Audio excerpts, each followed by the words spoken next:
તો દાહોદ જિલ્લાના ઝાલોદ સીમાવર્તી બ્રહ્મ સમાજની બેઠક મળી હતી, જેમાં ગાંગડ તલાઈ ખાતે આ બેઠકનું આયોજન કરવામાં આવ્યું હતું। ત્યારે બેઠકમાં ઝાલોદ, ગાંગડ તલાઈ અને વરેટ સહિત આસપાસના ગામોના આગેવાનો હાજર રહ્યા હતા।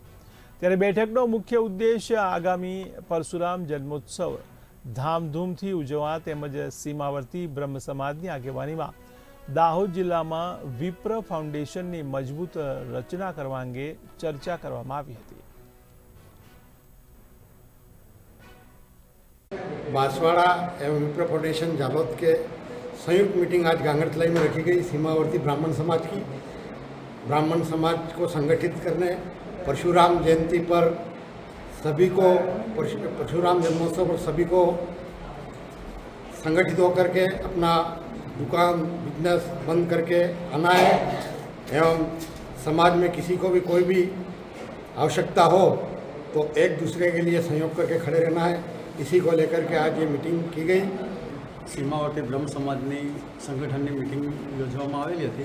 તેમાં મુખ્યત્વે ગાંગડ તલાઈ બ્લોક અને આનંદપુરી બ્લોકના આજુબાજુના પ્રત્યેક પરિવારથી લોકો આવેલા હતા અને મિત્ર ફાઉન્ડેશન માસવાડાથી યોગેશજી જોશી આવેલા હતા। આ પ્રોગ્રામ આ સંગઠન એક કરવા માટેની મીટિંગ રાખવામાં આવેલી હતી, તેમજ આગામી પરશુરામ જન્મોત્સવ તેમજ આગામી વર્ષ દરમિયાન કરવામાં આવનાર પ્રોગ્રામ વિશે વિસ્તૃત ચર્ચા કરવામાં આવી હતી।